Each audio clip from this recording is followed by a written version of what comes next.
Tawes. I am the president of the fellowship for this year. Come, whoever you are, holding various beliefs, whatever your skin color, whatever your age or gender, whatever your abilities, whomever you love. You are welcome at the Unitarian Universalist Fellowship of Statesboro. You are welcome in this, our religious home. I extend a warm welcome to our visitors and guests. If you'd like, we invite you to take a moment now to introduce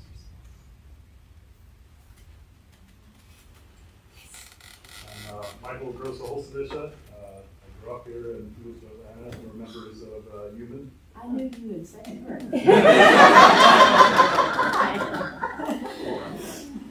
So maybe don't forget, right? Thank you for introducing yourself. If you haven't already, we invite you to give us some contact information at our guest registry, which is near the front entrance or on our webpage, so that we can send you more information. For the month of January, half of our offering that is not designated as a pledge will be shared with our technology fund. Thank you for sharing your resources with us during our offertory later in the service. Now I invite you to join with me in reciting our congregational affirmation, which would normally be on the wall, but it is also in our order of service, which if you don't have it memorized, Teresa sees it very graciously. Love is the spirit of this fellowship, and service is its prayer. This is our great covenant, to dwell together in peace, to seek the truth in love, and to help one another. Our worship leader this morning is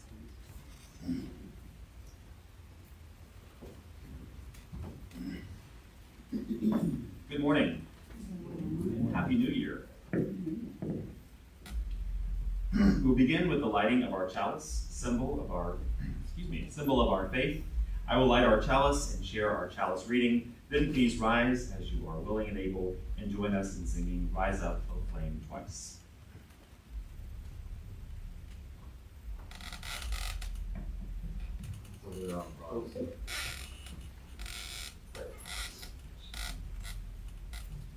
This is our chalice of love and light, uniting us all by day and night. Rise up, O flame, bright light glowing, show to us beauty, vision, and joy. Rise up, O flame, bright light glowing, show to us beauty, vision, and joy. Now let us honor the light within one another as we greet one another. I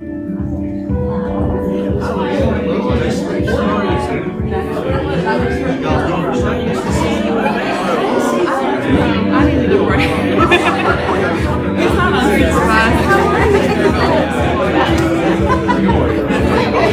He's watching the big boys that are in town. He's by the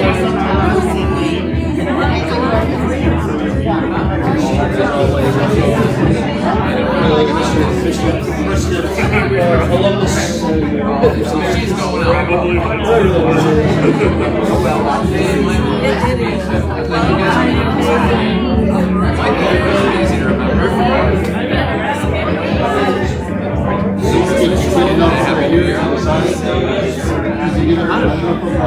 Yeah, we were looking at it. It was fun, it was restful.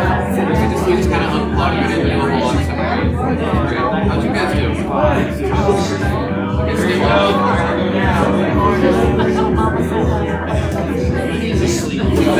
That was like the goal was to do nothing, but for some reason we couldn't do it until we traveled somewhere else to do it.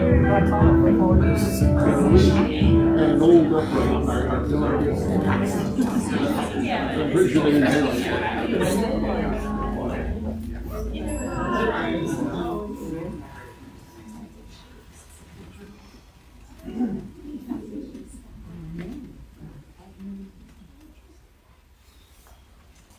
For our opening song is one we're probably all familiar with, Room at the Table by Carrie Newcomer. the words would be displayed if we had a projector that was working, but hopefully we know it.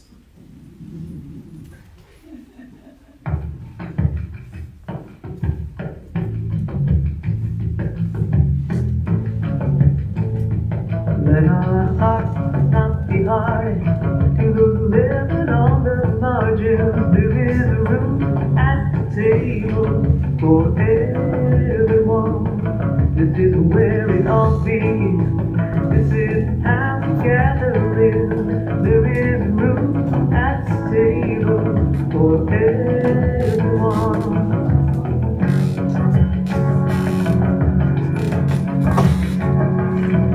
Too long we have wandered, birds stand undone, but there is room at the table for everyone. Let us sing the new word. This is how the song begins. There is room at the table for everyone. Room for us all. Gift is too small.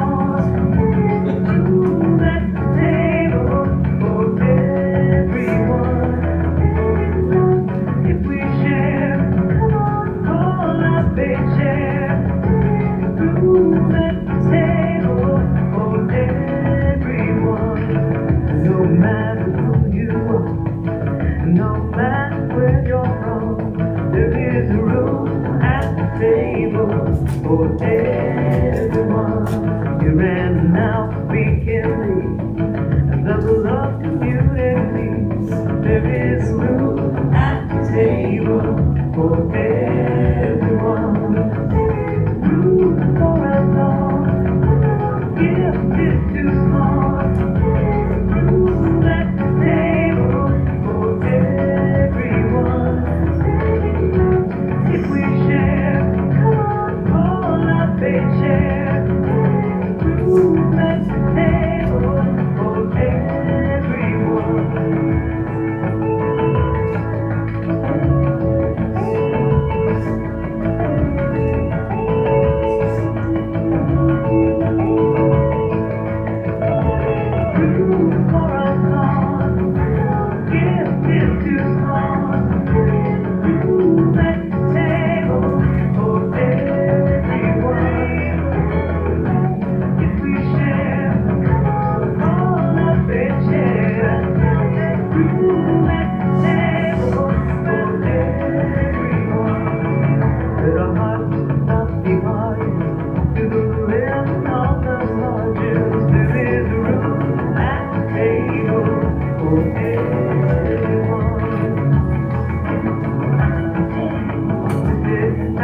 Okay.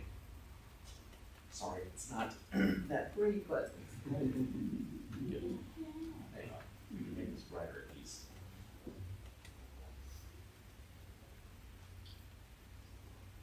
That's a little better. Pete the Cat. I recently discovered Pete the Cat when I heard my students talking about it, and I learned he's really great. Pete the Cat and the Missing Cupcakes.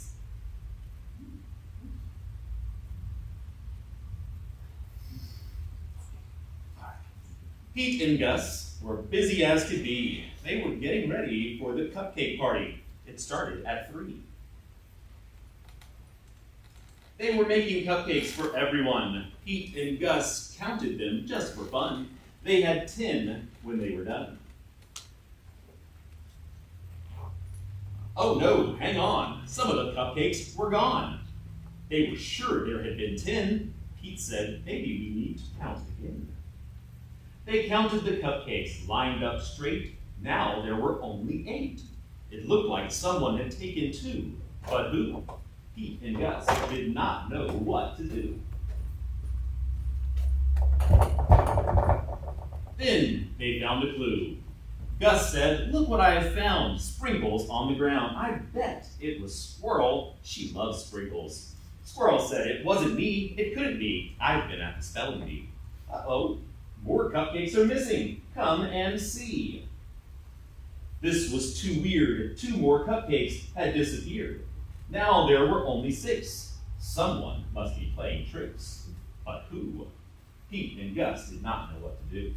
Just then they found another clue. Pete said, I'll bet it was Alligator. He loves to eat. Alligator said, it wasn't me. Couldn't be. I've been learning my ABCs. Uh-oh, more cupcakes are missing. Come and see. Now there were only 4. Someone had eaten 2 more. But who? Pete and Gus did not know what to do. Just then they found another clue. I bet it was Turtle, said Pete. I know Turtle loves sweets. Turtle said, it wasn't me, it couldn't be. I've been swimming in the sea. Uh-oh, more cupcakes are missing. Come and see. What on earth was going on? All the cupcakes now were gone. Pete and Gus did not know what to do. They started looking for another clue. They found Grumpy Toad with icing on his face. Pete and Gus had solved the case. I am sorry, it was me. I could not stop with just one. I ate and ate till there were none. Everyone agreed Grumpy Toad would have to miss the fun. He could not come after what he had done. Pete said, but wait, Grumpy Toad made a mistake. This is true. Let's give him a second chance. That's what friends do. Pete told Grumpy Toad they would give him another chance. He was so excited he did a happy dance. The night of the party was so much fun. Grumpy Toad brought more than enough cupcakes for everyone. The end. Please join us at our children's affirmation. We are Unitarian Universalists, people of open minds, loving hearts, and helping hands.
Today's words for meditation are several quotes about friendship taken from different sources. The first is from Muhammad Ali, who said, friendship is the hardest thing in the world to explain. It is not something you learn in school, but if you haven't learned the meaning of friendship, you really haven't learned anything. And then Oprah Winfrey says, the best gift anyone can give, I believe, is the gift of sharing themselves. And the wisdom of Winnie the Pooh. A day without a friend is like a pot without a single drop of honey. And from Maya Angelou, a friend may be waiting behind a stranger's face. Charlotte Bronte wrote, "There is no happiness like that of being loved by your fellow creatures and feeling that your presence is an addition to their comfort." Henry David Thoreau said, "The language of friendship is not words, but meanings. It is an intelligence above language." Proverbs 27:9, "A sweet friendship refreshes the soul." Dhammapada 76, "If you find a wise friend who points out your faults, follow him as you would a guide to hidden treasure." And an African proverb from Ghana, "Hold a true friend with both hands." Let us now take a moment of silent meditation on reflection.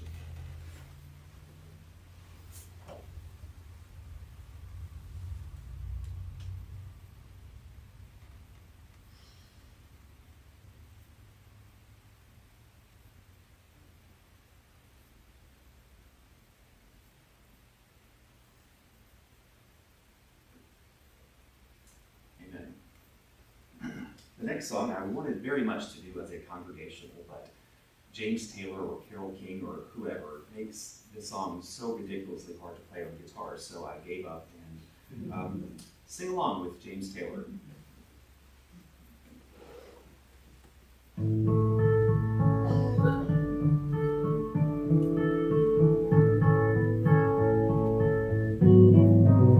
When you're down and troubled and you need a helping hand, and nothing is going right.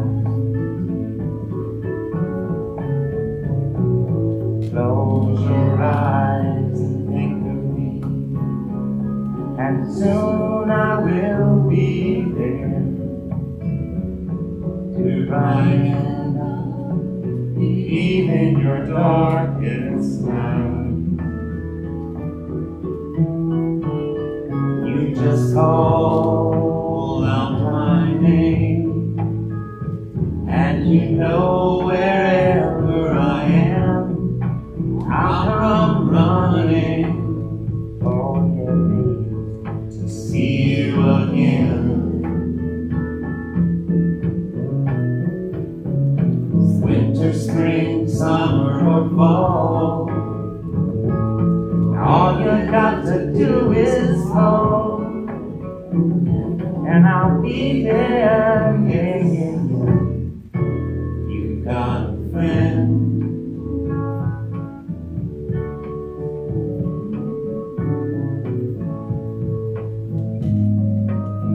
If the sky above you should turn dark and full of clouds, and that old north wind should begin to blow,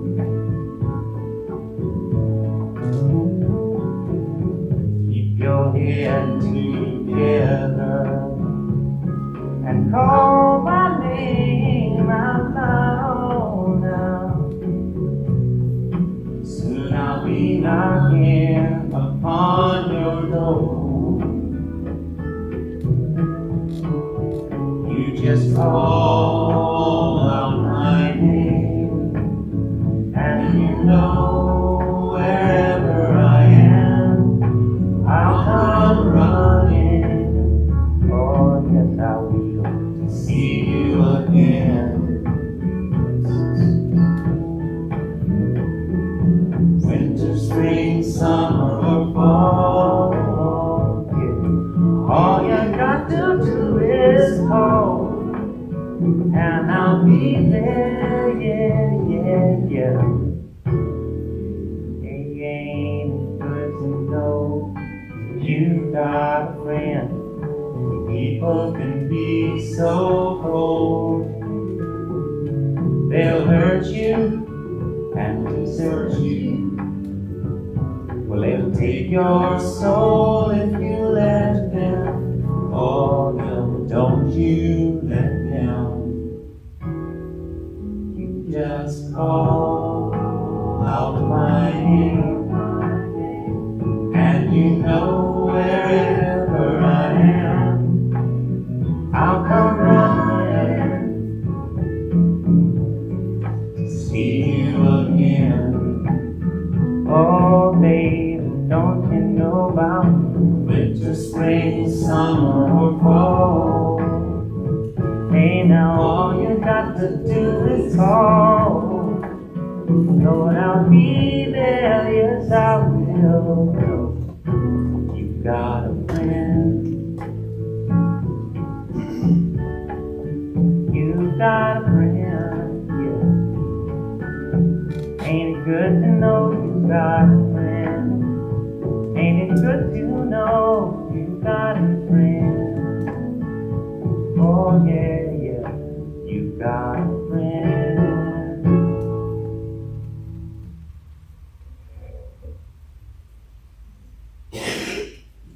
Thank you for being a friend. Picture it. New York City, 1984. NBC is preparing to unveil its new fall television lineup. The show they are absolutely convinced will be their next big hit is Miami Vice. Fast cars, pastel suits, crime, and glamour. To build excitement, the network hosts a special preview event for advertisers and insiders. And as part of that event, they commissioned a short comedy sketch called Miami Nice. Two actresses, Selma Diamond, known for her work on Night Court, and Doris Roberts, who at the time starred in Remington Steele, but is most famous for her later role as Marie on Everybody Loves Raymond, play a pair of retirees living in Miami. They take cha-cha lessons, they lounge on the beach, they wear mink coats in the Florida sun. The sketch is light, it's silly, and the audience absolutely loves it. NBC executives realized they had accidentally stumbled onto an amazing idea for a television sitcom, a show that had not been done before, centered on the lives of four single, mature women living full, complicated lives. Women who were not fading quietly into the background, but beginning something new together. 1 year later, in September of 1985, that accidental insight became a television show called The Golden Girls. And from the moment it aired, The Golden Girls was an instant success, soaring to the top of the ratings. America didn't just like these women. We fell in love with them. Their humor, their vulnerability, their sharp wit, their tenderness. What's interesting, though, is that even as the show became a cultural phenomenon, we didn't actually know their full story right away. For most of that first season, we simply watched them living together, arguing, laughing, navigating loss, and figuring out how to share a life. The show didn't rush to explain how this unlikely household came to be. It trusted the audience to accept the arrangement first, and only later ask how these four women came to find one another. It isn't until the finals episode of season 1 that the show finally tells that story. And when it does, what we discover is that none of them were looking for lifelong friendship, or at least they didn't know that's what they were searching for. Blanche Devereaux was the first to live at 6151 Richmond Street. She shared that home with her husband, George, who seemed to give her all the affection and attention she craved. When George died unexpectedly and without making careful financial arrangements, Blanche was left grieving and financially vulnerable. Maintaining a large Miami home was suddenly precarious.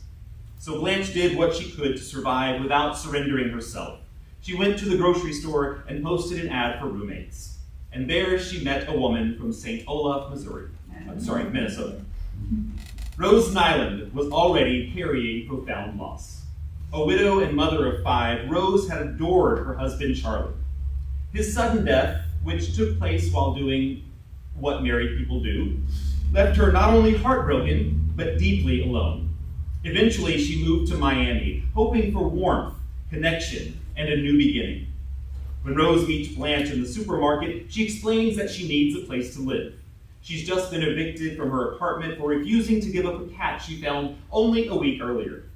And then, almost immediately, she gives the cat to a little boy in the store.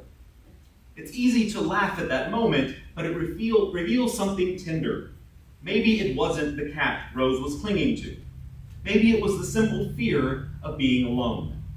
Once she meets Blanche, once connection appears, she can let the cat go. Rose isn't searching for adventure. She's searching for home, for someone to be nearby when grief gets heavy. Dorothy's Bornat arrives in Miami with her own unraveling.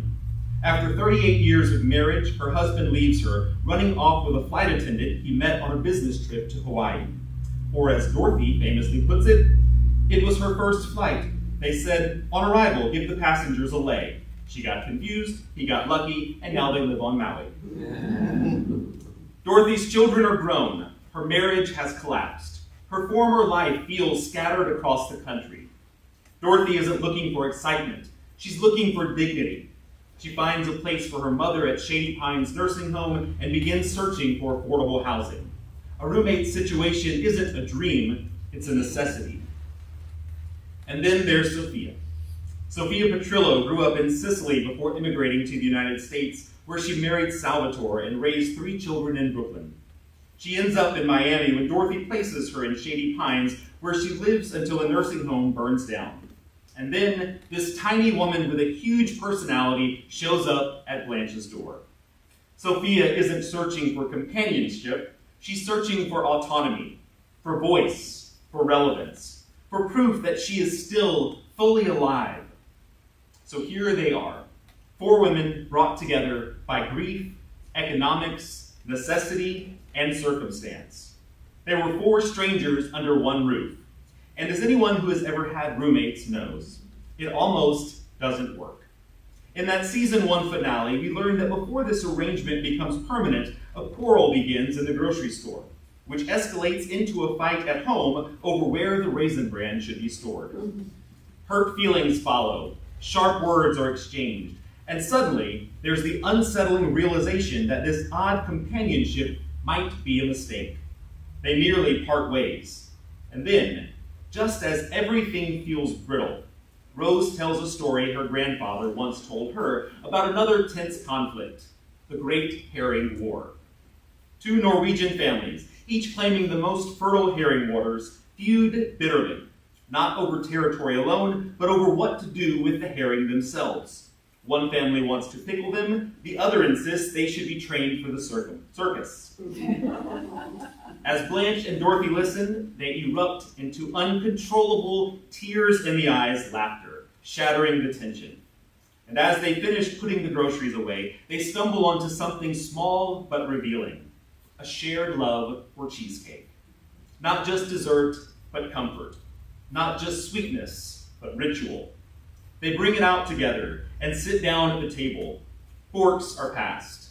And in that quiet, ordinary moment, sharing dessert, sharing space, choosing to stay, they discover something they weren't looking for at all. That cheesecake saves their relationships, not because it's magical, but because it represents something deeper, staying at the table, listening, forgiving, and choosing one another. From that moment on, the kitchen table becomes sacred ground, a place where true and lasting friendship takes root. And that is where the spiritual story really begins.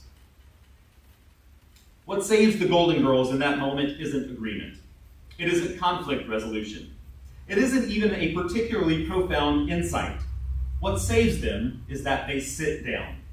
They don't storm out. They don't retreat to separate corners. They don't decide to cool off indefinitely. They sit at the kitchen table, forks in hand, sharing something simple that they all love. And in doing so, they practice something older and deeper than any doctrine: presence. Across cultures and religious traditions, the table has always been holy ground. Long before there were sanctuaries and pulpits, there were people gathering around shared meals. In Sikh tradition, the langar meal insists that everyone eats together, rich and poor, guest and host, without hierarchy. The table itself becomes a declaration. No one is above another, and no one eats alone. In Jewish tradition, Shabbat is sometimes called Olam Haba, a taste of the world to come. Not because the world is suddenly perfect, but because for a few hours, People live as though rest, relationship, and care already matter most. Candles are lit, blessings are spoken, time itself is reoriented. Work stops, holy attention begins. The table becomes a bridge between the sacred and the ordinary. Christian tradition too is deeply shaped by the table. Jesus is constantly eating, sharing meals with friends, with strangers, with people others prefer to avoid. And at the Last Supper, it is not a sermon he offers his disciples, but bread and wine, his presence given in the simplest, most human form. In the book of Acts, we're told that the earliest Christian community devoted themselves to teaching, prayer, and breaking bread together, meeting daily in one another's homes. Eating together wasn't a side activity of worship, it was worship itself. Zen Buddhist teacher Thich Nhat Hanh reminds us of this same truth from another direction. He writes that sitting at the table with family or friends is something sacred, a precious opportunity that not everyone has. To eat together, he says, is to pause, to breathe, to offer one another the gift of an authentic smile of understanding. When we eat together with awareness, we are practicing interbeing, remembering that none of us exist alone. Even in our own Unitarian Universalist life, we know this intuitively. Coffee hour and potlucks are not interruptions to worship, they are extensions of it. They are where pastoral care happens without being scheduled, where stories are exchanged, grief is noticed, and joy is shared without needing a microphone. Tables matter because they ask something of us. They require time. They require attention. They require bodies to be present, not just ideas or opinions. At the table, you can't fully hide. You can't rush past one another without being noticed. The table gently insists, stay. That's why the kitchen table becomes a sacrament for the Golden Girls. The cheesecake isn't just dessert. It's not a punchline. It's what they reach for when words fail. It's what they share when tension has nowhere else to go. At that table, no one has to win the argument in order to remain welcome. Hurt can be named without being fixed. Laughter can arrive unexpectedly and do the work logic cannot. Again and again throughout the series, when something is broken, when someone is afraid, ashamed, grieving, or angry, the women return to the kitchen table. They sit, they listen, they eat, they linger. The ritual doesn't erase differences, but it gives those differences a place to live without tearing the household apart. When I say there is a sacredness to the kitchen table, I am not talking about the food. I'm not even talking about the physical table. All of those things are merely symbolic. What I'm talking about is the time spent with family and friends. That is what is sacred. It is special, and it is vital. That's why it worries me a little that, as a whole, we don't visit people like we used to. We don't sit at kitchen tables, in living rooms, and on front porches with no purpose or agenda except to be with the people we love, at least not the way we once did. Now, I try not to be overly nostalgic, yearning for the way things used to be. I have no desire to return to the days when I had to actually get up and turn off a light rather than telling my Alexa to do it. I certainly don't want to return to a time when phones were mounted to a wall and took 5 minutes to dial. I'm not one who typically longs for years past, but I do believe we lose something when we replace people with devices. I worry that we've substituted social media and text messages for voice and proximity. And in doing so, we've settled for connection without communion. Social media is a little like junk food. We snack on it constantly, scrolling, reacting, sampling connection in tiny bites until we're no longer hungry for the real thing. We forget what it feels like to give someone our full attention, body and mind, for more than a few minutes at a time. We are connected, but rarely together. But the kitchen table. The table resists that. You can't scroll while passing the cheesecake. You can't multitask while listening to a story. The table asks us to sit with one another long enough for something real to happen, long enough for discomfort, long enough for laughter, long enough for grace. That's why tables endure in our spiritual imagination. They are places where people remember who they are connected to, where conflict doesn't require immediate resolution in order for love to remain intact, and where presence itself becomes the offering. The Golden Girls didn't save their friendship by talking everything out perfectly. They saved it by sitting down together, by sharing what they had and letting that be enough for the moment. And that is the quiet wisdom the table still offers us. When we slow down, stay put, and give one another our full attention, the holy meets us there, often without saying a word. Friendship, at least the kind that lasts, is rarely something we set out to master. It isn't usually chosen as a spiritual discipline. It doesn't come with a syllabus. There's no certification at the end. Most of the time, friendship happens the way it does for the Golden Girls. Not because we're looking for it, but while we were looking for something else entirely. A place to land, a way to get through, someone nearby when life fell apart. And then slowly, almost without noticing, friendship begins to form us. Not in theory, but in practice. Across wisdom traditions, friendship is understood not as decoration for a good life, but as one of the ways a good life is actually shaped. In Buddhism, there is the teaching of spiritual friendship. Friends are those who walk the path with you, who help you see more clearly, who remind you of who you are when you forget. Not teachers above you, not saviors in front of you, but companions beside you. In Jewish tradition, learning is often done through Hevruta, a study partnership. Two people sitting face to face, arguing, questioning, listening, pushing back, and trusting that truth emerges not in isolation, but in relationship. And in indigenous traditions across the world, they remind us that kinship is not only about blood, but about responsibility, about who shows up, about who remains, about who carries whom when the road gets hard. All of these traditions are saying something remarkably similar.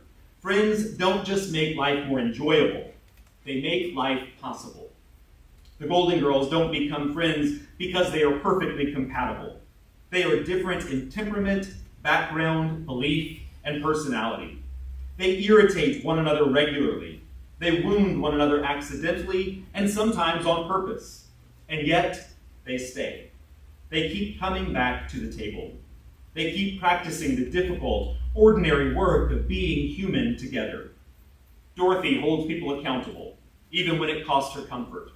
Rose offers sincerity in a world that often mocks it. Blanche loves fiercely, even when her vulnerability is disguised as vanity. And Sophia tells the truth, sometimes too sharply, but refuses to let anyone disappear. Each of them becomes, for the others, a mirror, a challenge, and a shelter. That's what friendship as a spiritual practice looks like. Not agreement, but commitment. Not perfection, but persistence. Not always liking one another, but choosing one another anyway. And here's the hard truth. This kind of friendship will cost us something.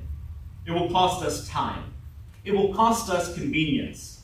It will require us to be honest when it would be easier to be polite, and forgiving when it would be easier to walk away. But it also gives us something in return that nothing else quite can. It gives us people who know our stories, people who can say our names when we forget who we are, people who help us come back to ourselves, not by fixing us, but by holding space with us. Friendship lived this way becomes one of the ways we practice love in real time, not as an idea, not as a belief, but as a daily, imperfect, sacred act. Possibly one of the most spiritual things any of us can ever do. If all of this is true, if friendship really is one of the ways we practice love in real time, then it helps to be honest about what that kind of friendship actually looks like. It looks messy. It looks imperfect. It sounds blunt sometimes. Real friendship is not always graceful. It doesn't always use the right words. It sometimes says things that has to apologize for later. The Golden Girls don't model friendship because they are endlessly kind. They model it because they are honest, and they stay. They say the sharp thing. They tell the uncomfortable truth. They name what hurts, and then they sit back down. They teach us something quietly radical. Real friendship creates space where people can fail without being cast out. Conflict does not end friendship. Abandonment does. That may be one of the hardest spiritual truths there is, because many of us were taught, explicitly or implicitly, that love is conditional, that belonging is fragile, that if we say the wrong thing, or need too much, or disappoint someone badly enough, we will be sent away. But the table tells a different story.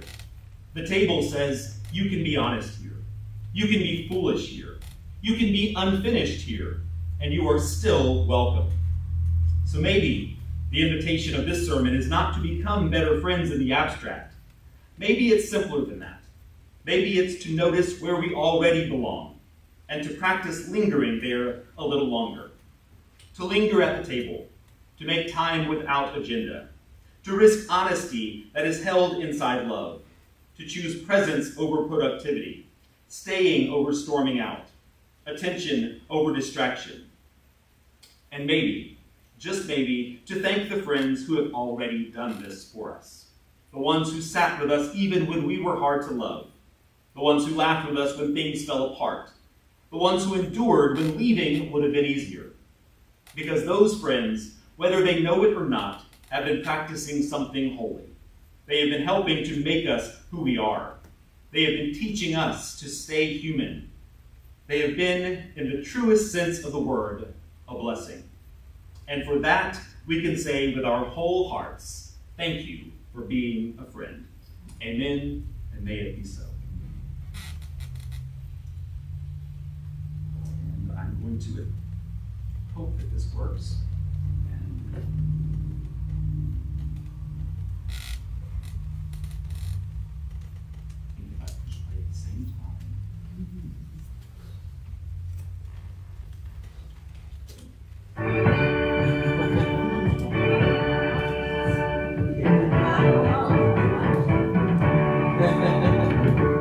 Thank you for being a friend.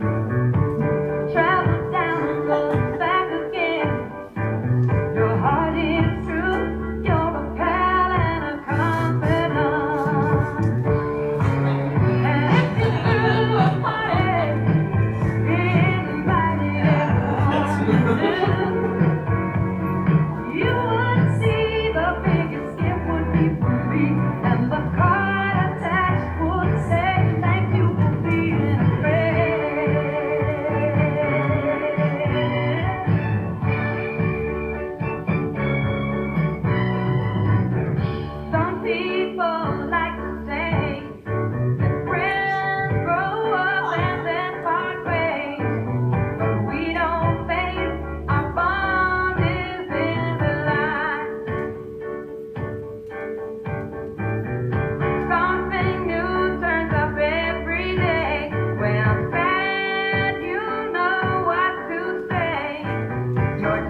Facebook page today, so they can see it better. I keep doing this, I said you can see it. As we pass the plates, remember you can virtually donate on our webpage at uustatesboro.org. Thank you for your commitment to the ongoing work inside these walls and in the community.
If anyone would like to share a special joy or concern, we invite you to do so now.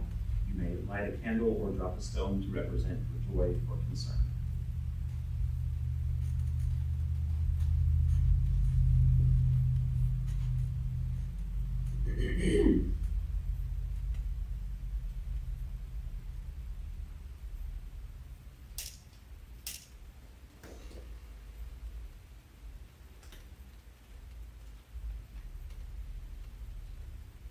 I'm Sherry, and I have a special joy. My eldest grandson, John Paul Stanfield Jr., who grew up in this church, mostly on Grady Street, he's 24 now, got married this week, and I got to officiate, and we stood right here at this table, and he married Amber. So my oldest grandson married Amber this week, and I'm celebrating. I'm gonna light the candle. And then I told you I'm going to take the candle home and put it in his baby box at my house to save it later. So, celebrating John Paul and Amber. And they are expecting their first child together. My second great-grandchild, Toby, is expected in 2 weeks. Oh.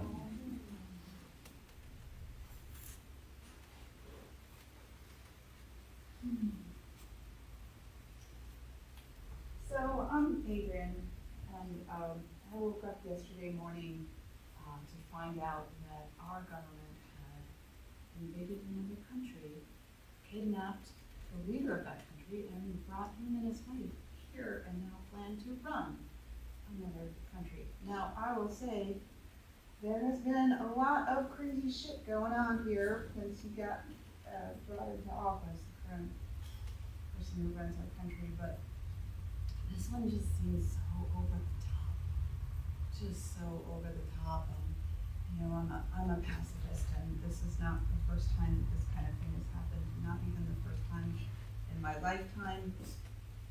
But I just can't help but say that this is a deep concern of mine, that I don't know what's going to happen moving forward, but it breaks my heart. It just absolutely breaks my heart that this has happened, and that there will be consequences to the people of that nation. So I couldn't let this day go by without stating that and my disbelief and concern.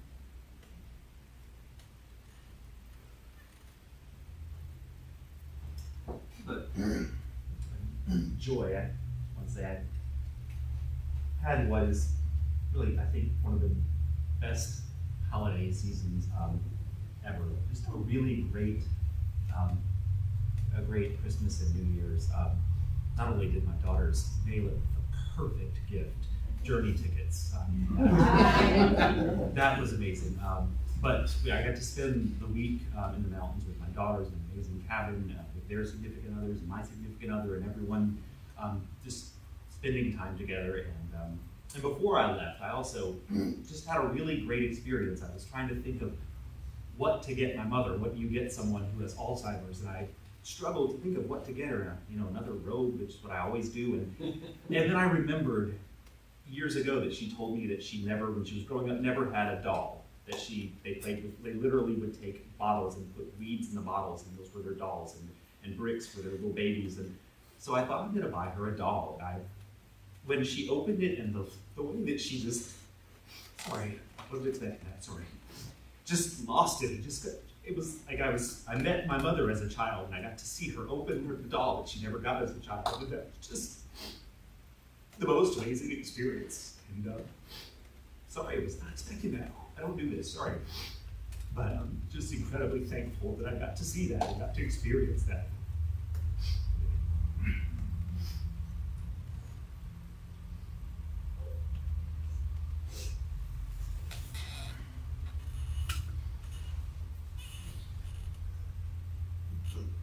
Still kind of learning the procedures here.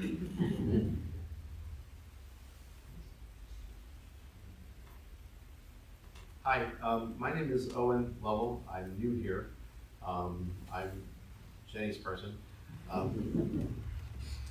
So I just wanted to take a moment and if you indulge me. First of all, thank you for the warm welcome from the congregation, definitely.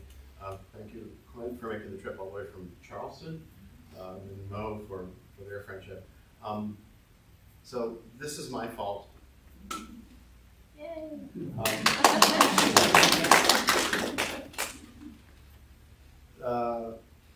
It is a problem that became an opportunity, is the way that I explained it to Mo. Musicians have a close bond with the instruments that are theirs. This is my piano. This is a Schimmel concert model 230, 7.5 feet. It was made in Braunschweig, Germany. I bought it new in 2019. This is my instrument. On 2 occasions since then, I almost lost it. And I won't get too far down the rabbit hole of the circumstances by which that happened, but they were both bad. One recent and one kind of recent. Jenny is here for at least the next 18 months. We like Statesboro actually kind of a lot. But who knows what happens, you plan these things and who knows. But, the 18 months that she'll be here, at least finishing her master's degree in piano performance. I'm a piano professor at Georgia College, but I'll be leaving there. I've relocated here 4 days ago, which is why I'm dressed this way. So I'm still in boxes. Anyway, she has a grand piano at home. She has a harpsichord at home. She has multiple toy pianos at home. She's renting a house with the most cracked slab I've ever seen in my life. So everything that isn't where the grand piano is a hill. This won't fit there. I didn't want to lose this again. So if you would indulge me, I'd be happy to loan it to you for the time that we're here. And with that, you now have a concert piano. And I want it to be used. Of course, I'll sneak in here and play a service every now and then, and I'll sneak in here and practice on it. But if it's something that this congregation would like to share more music that uses an instrument like this, please use it. That's what it's for. Of course, please be careful with it, as it's my instrument. But after the service is over, I'll be happy to take its protective custom cover off it and open it up so you can take a look at it and please play it, see what you think. But I hope that it will give you some joy, and I appreciate your allowing me to house it here. Your piano is safely sleeping over there on a piano moving skid board and strapped in and blanketed up for now. And when this instrument moves on, yours will be right back where it was, and I'll tune it again. But I hope that you'll enjoy it, and I thank you for indulging me for a couple of minutes of your time. Thank you.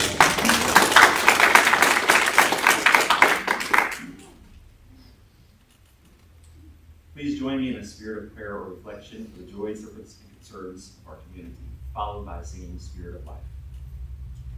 Spirit of Life, we bring with us what has been spoken and what we do not have words for. We give thanks for the joys that found us, and we ask for steadiness for the sorrows that remain. Hold those whose names were shared and those carried quietly in our hearts. Help us be people who stay, who listen without rushing, and care for one another in simple human ways. Amen.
As we extinguish our already extinguished chalice.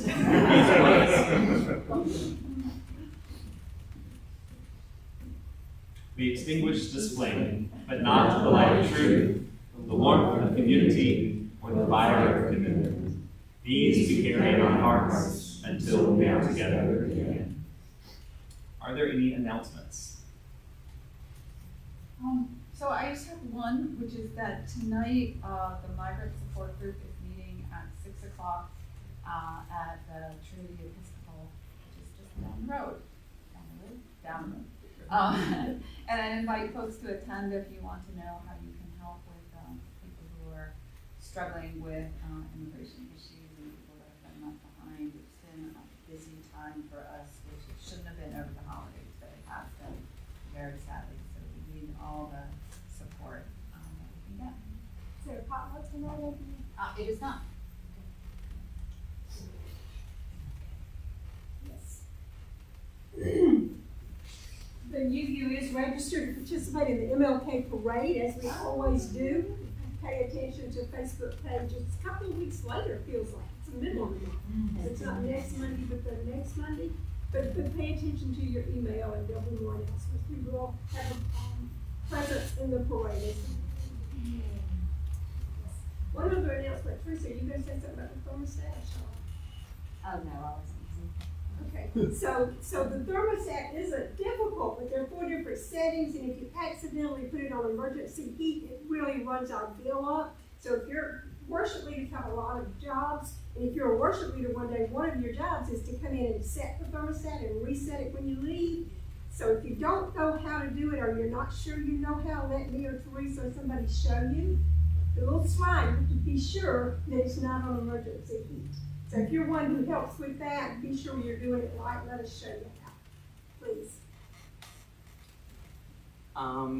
Next week, just a reminder for our people who are already involved, is our welcoming committee congregation meeting next Sunday after thoughts. And if you are not involved with our welcoming committee, then feel free to join us next week. Please rise and by your spirit, please sing the benediction, which is number 1003. Where do we come from? Or 1003, let's be single.